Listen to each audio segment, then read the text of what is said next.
अरे किसने मेरा सेब उठाया? चोर, चोर पकड़ो। और भीड़ की नजरें एक दुबले पतले लड़के पर टिक गई, जिसके हाथ में सचमुच एक सेब था। वह लड़का विद्युत हकलाया। नहीं, मैंने चुराया नहीं, बस देख ही रहा था। तो भीड़ ठाके लगाकर हंस पड़ी। एक आदमी ने तिरस्कार से कहा, सुना तुम सबने? ये लड़का खुद को योद्धा कहता है और सेब भी खरीद नहीं सकता। ये लड़ेगा मुकाबले में अपने इस लकड़ी के भाले के साथ। एक लड़का व्यंग्य में बोला, तेरा बाप कौन है रे? या तू बाप रहित है? तभी तो तेरी बूढ़ी दादी तुझे पाल रही है। दूसरा हंसा। हाँ, और ये सोचता है कि मुकाबला जीतकर देवता इसे अस्त्र देंगे। चारों तरफ हंसी, ताने और तिरस्कार बरसते रहे और विद्युत की आंखें भर आईं। वह सिर झुकाकर खड़ा रह गया। हर रोज यही होता, मजाक, तिरस्कार और वही सवाल जिसका कोई जवाब उसके पास नहीं। तेरे पिता कौन है? धीरे धीरे भीड़ छूट गई और वहीं अकेला और टूटा हुआ विद्युत अपनी मुट्ठियां भींचे खड़ा रहा। उसने खुद से धीमी आवाज में कहा, बस अब और नहीं। इस साल मैं मुकाबले में उतरूंगा, जीतूंगा भी और अपने माता पिता का सच खोज निकालूंगा। एक दिन सबको मेरा नाम याद रहेगा। उसके आंसू अब आग बन चुके थे। मैं साबित करूंगा कि मैं सिर्फ बूढ़ी दादी का बोझ नहीं हूं, मैं उनका गर्व बनूंगा। इंद्रपुरी साम्राज्य का छोटा सा परंतु समृद्ध राज्य, जहां शक्ति और सामर्थ्य की परंपरा पीढ़ियों से चली आती है। हर वर्ष महाराज नागा अर्जुन एक भव्य मुकाबला कराते हैं, जहां योद्धा अपनी शक्ति सिद्ध करने आते हैं। और इन्हीं भीड़भाड़ वाली गलियों में एक लड़का था, सबकी नजर में कमजोर, अनजान और अकेला, जिसका नाम था विद्युत। और तभी आसमान से तेज गड़गड़ाहट गूंजी, बिजली सी चमकी और पूरा बाजार हिल उठा।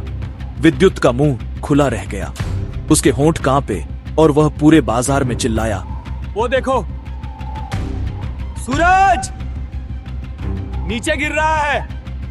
और अगले ही पल ठहाकों से गूंज उठी। एक ने हंसकर कहा, ये पागल हो गया है। सूरज भी कभी गिरता है क्या?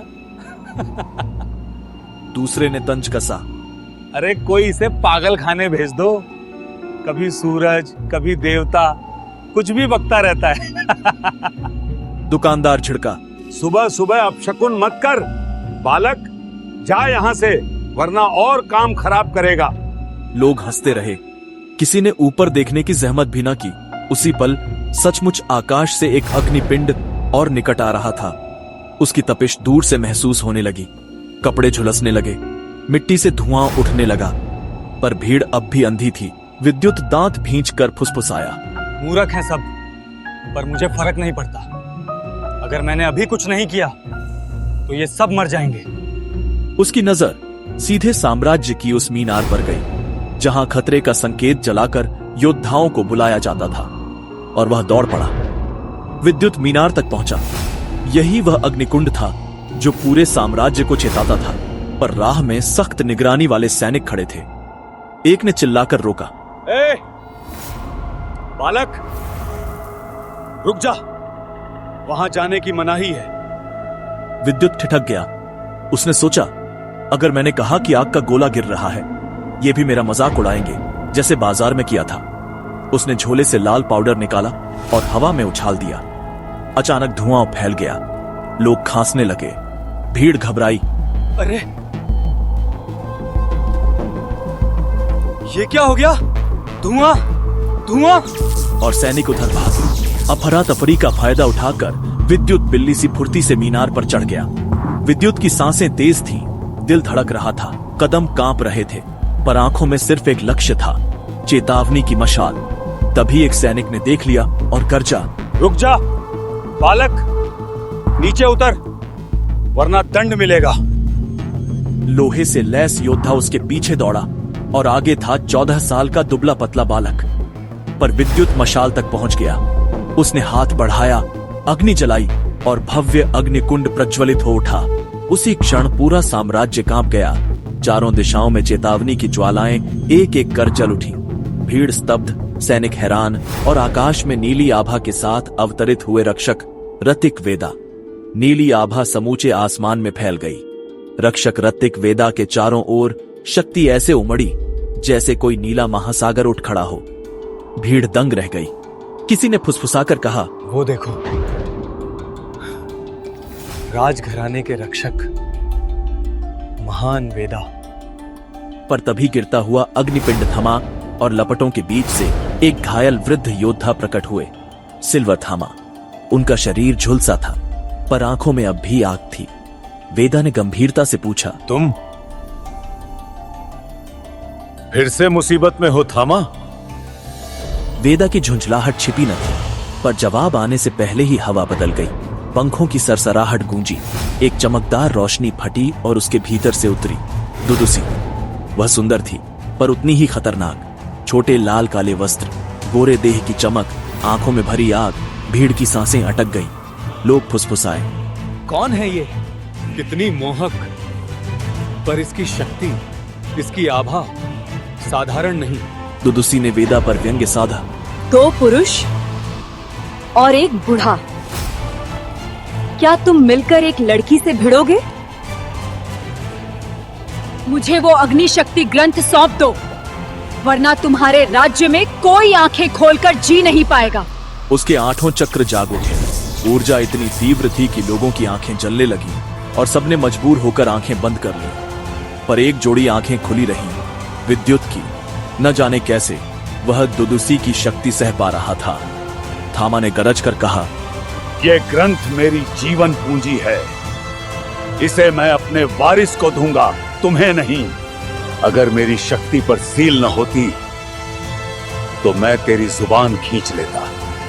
दुदुसी हंसी। तुम्हारी हैसियत ही नहीं है कि मुझसे लड़ सको, बूढ़े। तभी वेदा ने हाथ उठाया। ग्रंथ हवा में प्रकट हुआ और उन्होंने उसे भीड़ की ओर फेंकते हुए कहा, जाओ, अगर इसे चाहती हो तो आम लोगों के बीच से ढूंढ कर ले लो।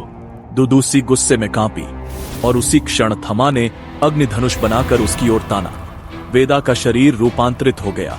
नीली आभा में ढका वह एक विशाल शेर बन उठा और उसकी गर्जना से आसमान कांप गया। वेदा गरजे, दुदुसी, अभी लौट जाओ, वरना मैं अपना समझौता तोड़ दूंगा। दुदुसी के चेहरे से आत्मविश्वास पिघलने लगा। उसने दांत पीसकर कहा, ठीक है, मैं जा रही हूँ, पर याद रखना, मैं लौटूंगी। और जब लौटूंगी तो सिर्फ ग्रंथ नहीं, वो बच्चा भी मेरा होगा। फिर उसके पंखों ने हवा को चीरा और वह ओझल हो गई। भीड़ ने आंखें खोली। साम्राज्य बच गया था, पर दुदुसी की धमकी हवा में अब भी गूंज रही थी। ऋतिक वेदा शेर रूप से मानव रूप में लौट आए। थामा ने गहरी सांस लेकर गंभीरता से कहा, अगर हमने उसे मार डाला होता तो महायुद्ध छिड़ जाता और तब वो शक्ति जागती जिसका सामना हम सातों भी नहीं कर पाते। ऋतिक वेदा ने विचार करते हुए कहा, वो किस बच्चे के बारे में कह रही थी? थमा ने कहा, पता लगाना होगा। वो बच्चा ही शायद आगे जाकर हमारा रखवाला बनेगा। ऋतिक वेदा ने तुरंत कहा, हमें वो अग्नि ग्रंथ ढूंढ लेना चाहिए, इससे पहले कि वो किसी गलत हाथ में लगे। दोनों योद्धा वहां से चले गए। नीचे सैनिक और लोग एक दूसरे से सवाल करने लगे।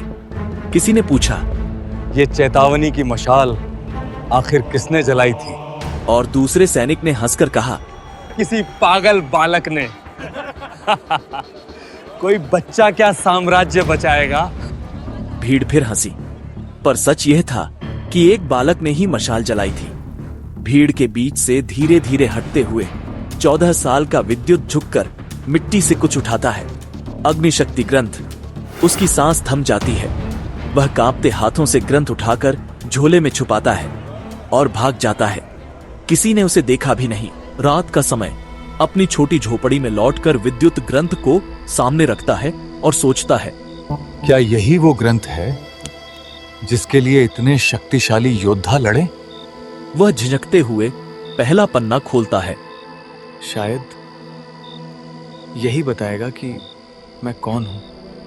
और अचानक पन्नों से तेज प्रकाश निकलता है। कमरा रोशनी से भर जाता है।